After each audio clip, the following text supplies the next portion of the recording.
you know, if you take people, and I've told you this, and you expose them voluntarily to things that they are avoiding and are afraid of. You take young people, say they're 16 to 22, and they're not really feeling that good about who they are, because their life is chaotic and in disorder, and they don't know where they're going. And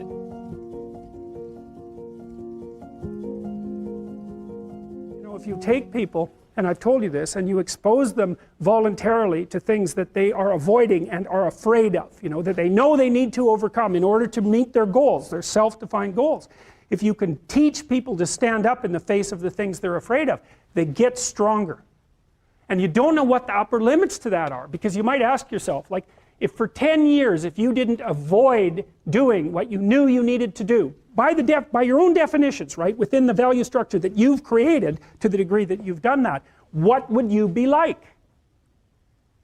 Well, you know, there are remarkable people who come into the world from time to time, and there are people who do find out over decades long periods what they could be like if they were who they were, if they spoke their being forward.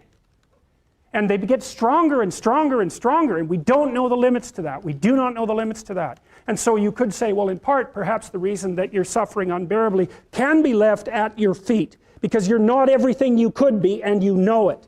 And of course, that's a terrible thing to admit, and it's a terrible thing to consider, but there's real promise in it, right? Because it means that perhaps there's another way that you could look at the world, and another way that you could act in the world, so what it would reflect back to you would be much better than what it reflects back to you now. I often ask undergraduates how many hours a day you waste, or how many hours a week you waste, and the classic answer is something like 4 to 6 hours a day. You know, inefficient studying, watching things on YouTube that not only do you not want to watch, that you don't even care about, that make you feel horrible about watching after you're done. That's probably 4 hours right there. You know, you think, well, that's 25 hours a week, it's 100 hours a month, that's 2.5 full work weeks, it's half a year of work weeks per year. And if your time is worth $20 an hour, which is a radical underestimate, it's probably more like 50 if you think about it in terms of deferred wages. If you're wasting 20 hours a week, you're wasting $50,000 a year, and you are doing that right now, and it's because you're young. Wasting $50,000 a year is a way bigger catastrophe than it would be for me to waste it, because I'm not going to last nearly as long. And so if your life isn't everything it could be, you could ask yourself, well, what would happen if you just stopped wasting the opportunities that are in front of you? You'd be who knows how much more efficient, 10 times more efficient, 20 times more efficient. That's the Pareto distribution. You have no idea how efficient people get. It's off the charts. Well, and if we all got our act together collectively and stopped making things worse, because that's another thing people do all the time, not only do they not do what they should to make things better, they actively attempt to make things worse because they're spiteful or resentful or arrogant or deceitful or homicidal or genocidal, or all of those things all bundled together in an absolutely pathological package. If people stopped really, really trying just to make things worse, we have no idea how much better they would get just because of that. One of the things psychologists have done for the last 20 years, especially the social psychologists, is push this idea of self-esteem. You should feel good about yourself. And I think, why would you tell someone 20 that? It's like, you should feel good about who you are. It's like, no, you shouldn't. Why should you feel good about who you are? It's like, you should feel good about who you could be. I'm not saying that people shouldn't have confidence, but like often you take young people, say they're 16 to 22, and they're not really feeling that good about who they are, because their life is chaotic and in disorder, and they don't know where they're going, and they don't know which way is up. But the thing is, it has to be stated with precision. It's like, you should treat yourself as if you're valuable, especially in potential. But you should concentrate on who you should become, especially if you're young. And so let's say you're miserable and nihilistic and chaotic and depressed and all of that now, and you have your reasons, you know, terrible parenting, abuse, all of those things. It's like, well, you should feel good about yourself. It's like, no, it's not the right message. Is that it's more like you should understand how much potential there is within you to set that straight.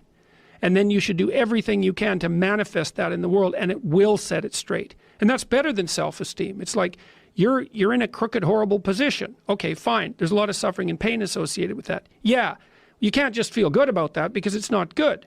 But you can do something about it. You can genuinely do something about it. And I think all the evidence suggests that that's the case. So I'm telling young people, look, there's no matter how bad your situation is, I'm not going to pretend it's okay. It's not okay.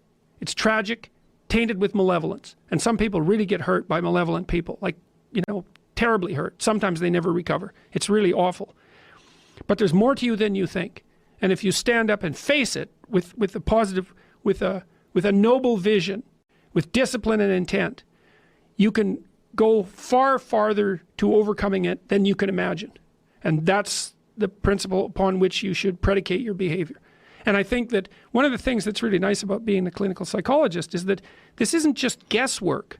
Like, one of the things, we know two things in clinical psychology. One is truthful conversations redeem people.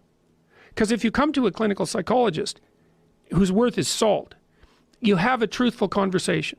The conversation is, well, here's what's wrong with my life, and here's what caused it. Maybe it takes a year to have that conversation, and both of the participants are doing everything they can to lay it out properly. Here's how it might be fixed. Here's what a beneficial future might look like. And so it's a completely honest conversation if it's working well. And all that's happening in the conversation is that the two people involved are trying to make things better. That's the goal. Let's see if we can have a conversation that will make things better. Okay, so we know that works. It does make things better. And then another thing we know is that, well, let's say there's a bunch of things that you're afraid of that are in your way. So you have some vision about who you want to be. Maybe you have to, you want to be successful in your career, so you have to learn to talk in front of a group. It's like, okay, well, you're afraid of that. It's like, no wonder, you don't want to be humiliated. So, okay, so what do we do about that? Well, maybe we first get you to speak in front of one person, and then 3 people, for 5 minutes, and then for 10 minutes. Like, graduated exposure to what you're afraid of. Voluntary graduated exposure to what you're afraid of is curative. And that's true. It works. The documentation is in. It's how people learn. So to tell people that if you confront the world forthrightly, if you speak the truth, and you expose yourself courageously to those things that you're afraid of, that your life will improve, and so will the life of people around you. Like, as far as I'm concerned, that's as close to undeniable fact as we've got. And it also dovetails nicely with the underlying archetypal stories, the heroic stories. It's like, go out there, find the dragon, confront it. It's a dragon, it might eat you, it's dangerous. But it's worse to cower at home and wait for it to come and devour you. Go out there, confront it, get the gold, share it with the community. It's like, yeah, it's the oldest story of mankind. What could you do to improve yourself? Well, let's step one step backwards. The first question might be, why should you even bother improving yourself? And I think the answer to that is something like, so you don't suffer any more stupidly than you have to. And maybe so others don't have to either. It's something like that. Like, there's a real injunction at the bottom of it. It's not some casual self-help doctrine. It's that if you don't organize yourself properly, you'll pay for it, and in a big way, and so will the people around you. Now, and you could say, well, I don't care about that, but that's actually not true. You actually do care about that, because if you're in pain, you will care about it. And so you do care about it, even if it's just that negative way, It's very rare that you can find someone who's in excruciating pain who would ever say, well, it would be no better if I was out of this. It's sort of, pain is one of those things that brings the idea that it would be better if it didn't exist along with it. It's incontrovertible. So you get your act together so that there isn't any more stupid pain around you than necessary. Well, so then the question might be, well, how would you go about getting your act together? And the answer to that, and this is a phenomenological idea too, it's something like, look around for something that bothers you and see if you can fix it. So now you think, well, let's say you go into you can do this in a room. It's quite fun to do it just when you're sitting in a room, like a room, maybe your bedroom. You can sit there and just sort of meditate on it and think, okay, if I wanted to spend 10 minutes making this room better, what would I have to do? And you have to ask yourself that, right? It's not a command, it's like a genuine question. And things will pop out in the room that you like, there's a stack of papers over there that's kind of bugging you, and you know that maybe little order there would be a good thing, and there's some rubbish behind your computer monitor that you haven't attended to for like 6 months, and the room would be slightly better if it was a little less dusty and the cables weren't all tangled up the same way. And like, if you allow yourself just to consider the expanse in which you exist at that moment, there'll be all sorts of things that'll pop out in it that you could just fix. And I might say, well, if you were coming to see me for psychotherapy, the easiest thing for us to do first would just be to get you to organize your room. You think, well, is that psychotherapy? And the answer is, well, it depends on how you conceive the limits of your being. And I would say, start where you can start. You know, if something announces itself to you, which is a strange way of thinking about it, as in need of repair, that you could repair, then, hey, fix it. You fix 100 things like that, your life will be a lot different. Now, I often tell people too, fix the things you repeat every day, because people tend to think of those as trivial, right? You get up, you brush your teeth, you have your breakfast, you know, you have your routines that you go through every day.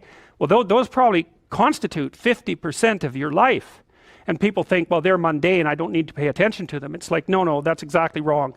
The things you do every day, those are the most important things you do. Hands down. All you have to do is do the arithmetic.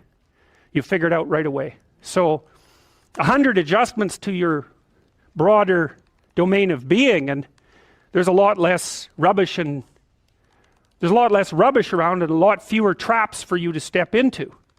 And so that's in keeping with Jung's idea about erasing once you've got your mind and your emotions together, and once you're acting that out, then you can extend what you're willing to consider yourself and start fixing up the things that are part of your broader extent. Now, sometimes you don't know how to do that. So you might say, imagine you're walking down Bloor Street and there's this guy who's like alcoholic and schizophrenic and has been on the streets for 10 years. He sort of stumbles towards you and, you know, incoherently mutters something. That's a problem. And it would be good if you could fix it, but you haven't got a clue about how to fix that. You just walk around that and go find something that you could fix, because if you muck about in that, not only is it unlikely that you'll help that person, it's very likely that you'll get hurt yourself. So, you know, just because while you're experiencing things announce themselves as in need of repair doesn't mean that it's you right then and there that should repair them. You have to have some humility. You know, you don't walk up to a helicopter that isn't working and just start tinkering away with it. You have to stay within your domain of competence. But most of the time, if people look at their lives, you know, it's a very interesting thing to do. I like the idea of the room, because you can do that at the drop of a hat. You know, you go back to where you live and sit down and think, okay, I'm going to make this place better for half an hour. What should I do?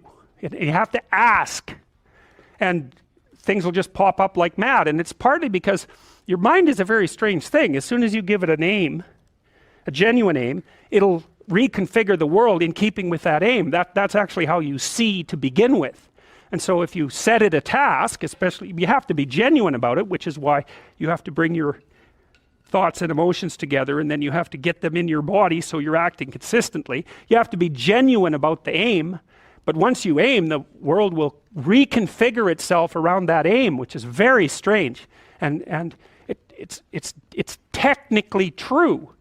You know, the best example of that, you have all seen this video where you watch the basketballs being tossed back and forth between members of the white team versus the black team, and while you're doing that, a gorilla walks up into the middle of the video and you don't see it. It's like, you know, if you thought about that experiment for about 5 years, that would be about the right amount of time to spend thinking about it.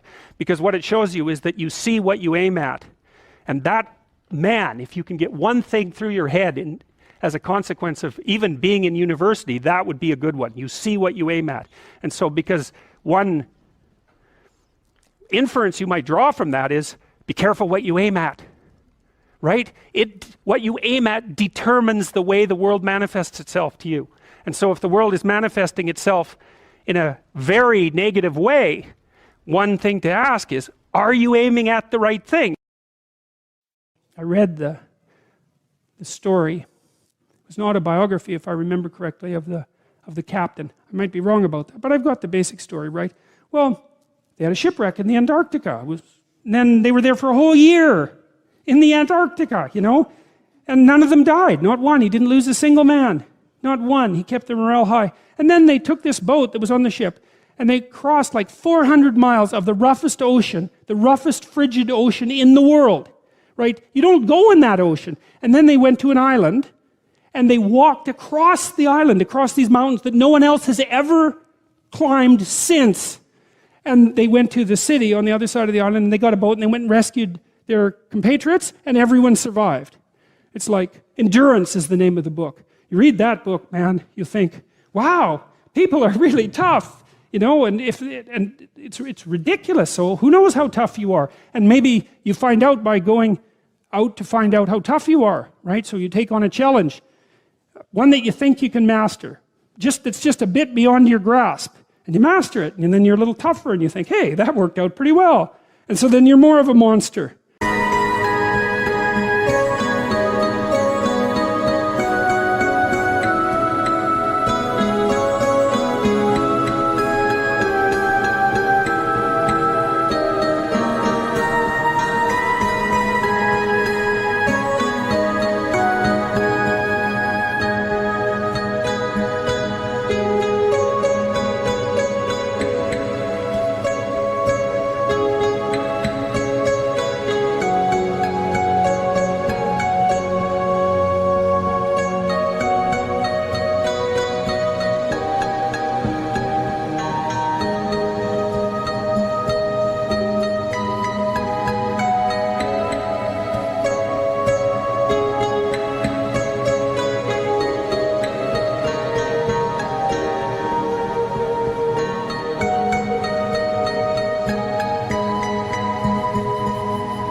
And then you go out and you find another challenge that's even bigger, and you think, well, maybe I can do that too.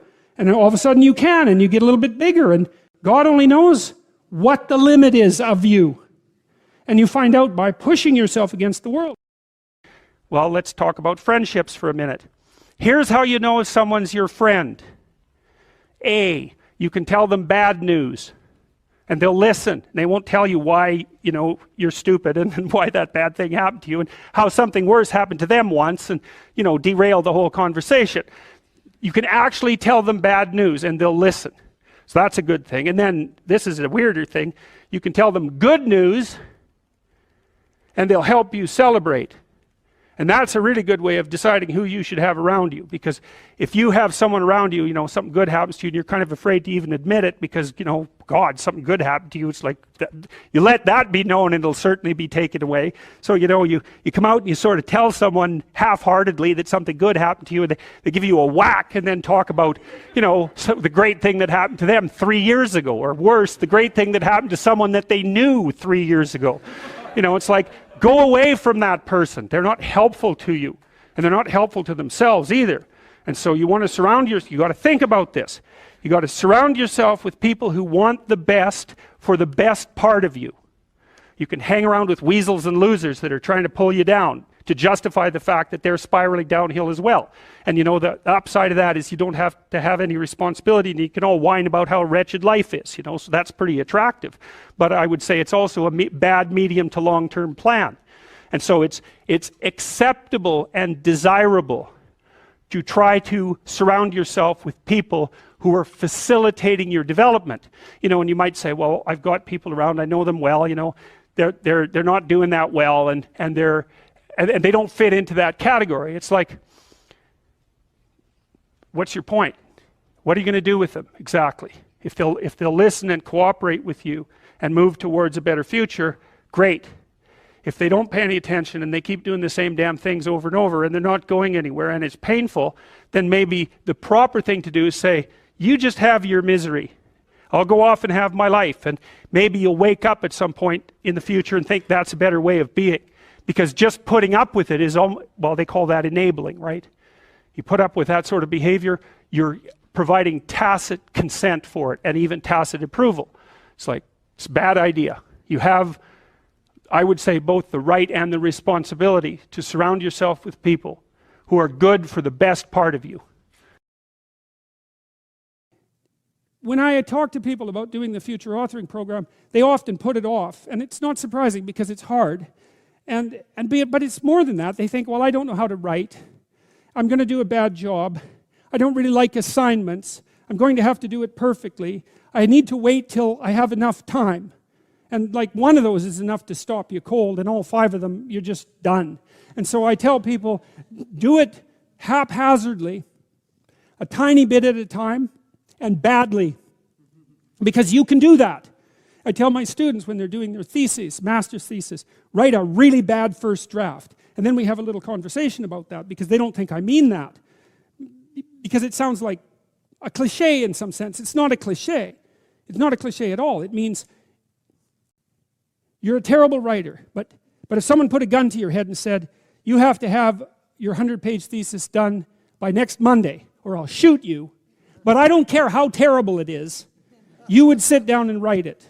And the thing is, then you have it, right? Then you have something, and then you can fix it. You can iterate and fix it. That bad first draft, that's the most valuable thing, and so that's what you need. You need a bad first draft of yourself. And there's an idea that Jung developed about the trickster and the jester, the comedian, right? That the trickster is the precursor to the savior.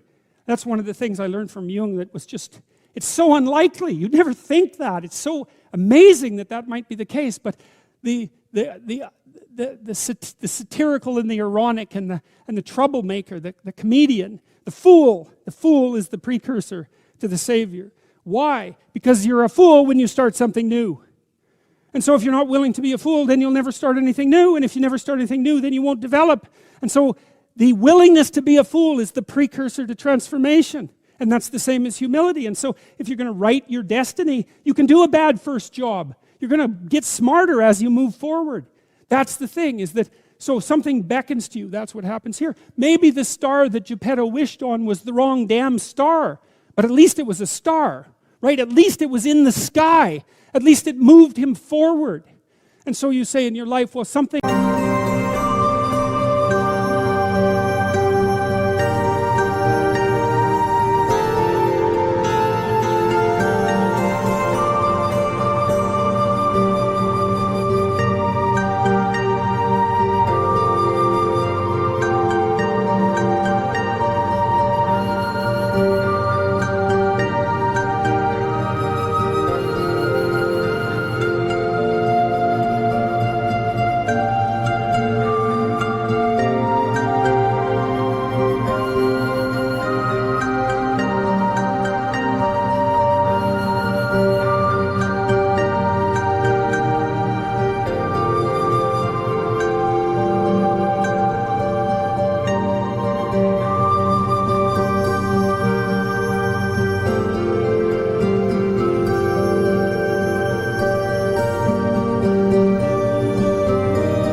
grips you and fills you with interest. And you think, well, should I do that? And the answer is, if not that, then something. What if it's a mistake? It's a mistake. Rest assured. What do you know? You're going to stumble around, right? And what's going to happen is this. You're going to not stay in stasis. You're not going to wander around in circles. And I see people like that. They said, well, I never knew what to do, and now I'm 40. It's like, that's not so good. That's not so good. And you might say, well, and there is a literature too that suggests that people are a lot more unhappy when they look back on their lives about the things they didn't do than they are about the mistakes they made while they were doing things. And so that's really worth thinking about too, because there's redemptive mistakes. And a redemptive mistake would be a mistake that you make when you go out and try to do something. You know, you think, okay, I'm going to try to do this. When you're not good at it, you make a bunch of mistakes. It's like, well, what's the consequence? If you pay attention, is you're not quite so stupid anymore. That's the thing, is you've been informed by the results of your errors. And so what happens is you follow the beacon, you follow the light, and you're blind, so you don't know where the light is. It's dimly apprehended only, and you're afraid to follow it. But you decide to take some stumbling steps towards it. And as you take stumbling steps towards it, you become illuminated and enlightened and informed because of the nature of your experience, because you're pushing yourself beyond where you are, and you're going into the country that you have not yet been in, and you learn something. And so what happens then is the star moves. You move 10 feet towards it, and you think, no, that's not right. I didn't get it right. It isn't there. It's actually there. And so then you see it somewhere else, and you shift yourself slightly, and you move forward. And that's what happens, is that you continue as you change. The thing that guides you forward moves, right? It's like God in the desert in Egypt, the pillar of light that you're following. It's moving. It's not a permanent thing. You move towards it, it moves away. It guides you forward. And so you say, well, is what I'm aiming at paradise itself? And the answer to that is no, because what do you know? You couldn't see paradise if it was right in front of you, but you might get a glimmer of it. And so you move towards it and you grow. And then the next time you open your eyes, you see a little bit more clearly. And that's what happens, is that just happens over and over, right? It keeps moving. And so you move like this. But the thing that's so cool is that all those zigs and zags, you say, and each of those zags and zigs is a catastrophe. I hit a wall, my God, and then I had to die a little bit, and I barely got back up. It's a phoenix transformation at each turn, and it's painful. But the thing is that even though you've traveled 20 miles, let's say, on that road, and you've only moved 3 miles forward, you've moved 3 miles forward instead of falling backwards, because that's the thing too, is that if you stand still, you fall backwards. You cannot stand still, because the world moves away from you if you stand still. And there's no stasis, there's only backwards. And so if you're not moving forwards, then you're moving backwards. And that's more of the underlying truth of the Matthew principle. To those who have everything, more will be given. From those who have nothing, everything will be taken. It's a warning. Do not stay in one place. Well, as you zig and zag, maybe the cataclysm of each transformation starts to lessen. There's not so much of you that has to die with every mistake. And maybe you end up oriented at least reasonably properly. And if you were sensible, that would have been your trip. But it wasn't, right? It's that. And perhaps it's a lot worse than that. Perhaps there's no shortage of backtracking. But it doesn't matter, because as you stumble forward, you illuminate and inform yourself. And perhaps that's partly because the world is made of information. And if you encounter it and tangle with it, then it informs you. And then you become informed. And then you're in formation. And then you're ready.